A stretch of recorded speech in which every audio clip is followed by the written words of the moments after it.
Welcome to Voodoo Whiskey Gaming, and this is my not-so-late review of Tekken 7. I played it on the PS4, it's also available on the Xbox One. So the story for Tekken 7 picks up basically where all the other Tekkens have left off. It continues that story, which is at the core a battle between the Mishima family, Heihachi, Kazuya, and Jin. Although, right away, Jin does not play a huge part, while Kazuya and Heihachi are really at the center of this, and it's told in a kind of interesting manner. That being, it's told through the eyes of a reporter who is trying to find out what happened because there's a global war going on started by the Mishima Corporation, and it killed his family. So he's trying to figure out what is at the core of all of this, why this is happening, and he discovers that it's these two, really. That having been said, there's a good number of characters in this game, and a lot of them don't really get addressed in the story. What there are character stories, and honestly, that's kind of disappointing in my opinion, because it's really just like one fight, and that fight starts with a hand-drawn opening and then a cinematic finish, and that's it. And it's okay, it's kind of neat, it's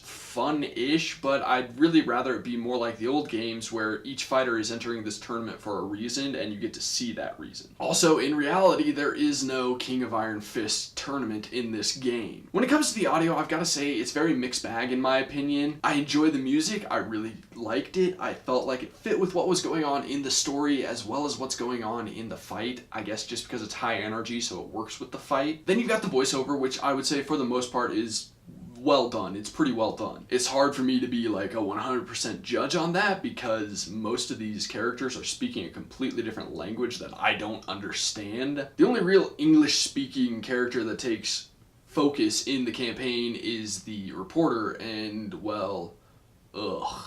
I say that because he is at his best mediocre, and there are times where he is terrible. The voice actor is just awful at times. But here's where the real mixed bag part is, and I think this is probably the most important thing in a fighting game, is the sound effects, and they're not amazing. I mean, you have these characters who are just so crazy strong, crazy amazing fighters, and the hits just sound weak. I mean, obviously in real life, if you've ever actually watched like an MMA fight right there and you hear the hits, they're not like really intense, but this is a video game. I want to hear that bone-crunching sound. I want to hear that bone-crunching sound. I want it to sound like a guy's just been knocked 10 feet across the fucking ring. Without sound effects like that, it just sounds weak. And it makes it unsatisfying. I know that sounds silly, but the hits aren't very satisfying. As for the gameplay mechanics, this is a fighting game, and I've got to say, Tekken is, I'm not going to call it realistic or simulation, but it's not as cartoony as some other fighting games out there. And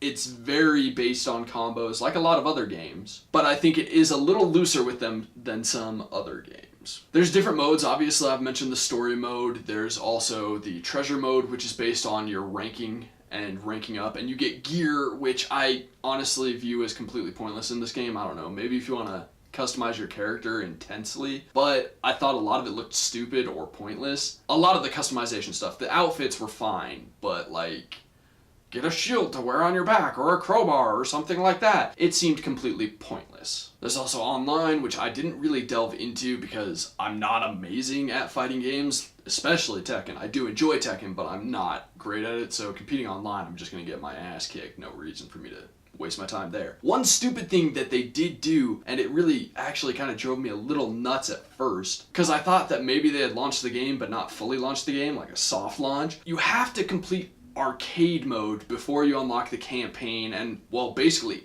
anything else. You can go in and screw around with a few small things, but you can't really play the game until you've completed a round of arcade mode. Why do that? I don't know. I thought it was honestly pretty stupid. As for the controls, I think the game worked very well for the most part. There is one thing that I found problematic. I just didn't feel like it worked all the time or very well, and that is moving in full 3D. Yes, up, down, left, right, that all worked fine, but moving forwards and backwards, like towards the screen and away from the screen, that did not work well in this game, and that was obnoxious because there are times where it's super necessary. Specifically times when you're up against characters who have ranged attacks that can, like, you know, fire projectiles at you. Jin Kazama, Kazuya, that fucking laser beam that they have. Dodging that is very difficult without being able to move in that direction very easily. So I did find that really frustrating, but overall I feel like the controls worked well. Graphically, I gotta say, parts of this game look excellent, but other parts do not look as good as you would expect them to. This is an Xbox One, PS4 generation game, so you'd expect it to look considerably better than it does. Okay, so overall, to wrap this up, I enjoy the Tekken series, but I don't think this is the best entry into it. I just didn't find myself in love with this game the way I would have liked to. I mean, we're more than 7 games in, and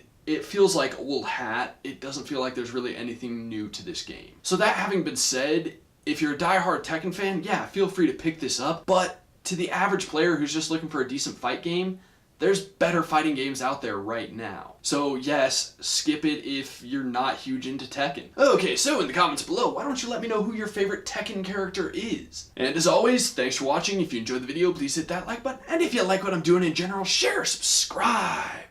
Have a good one.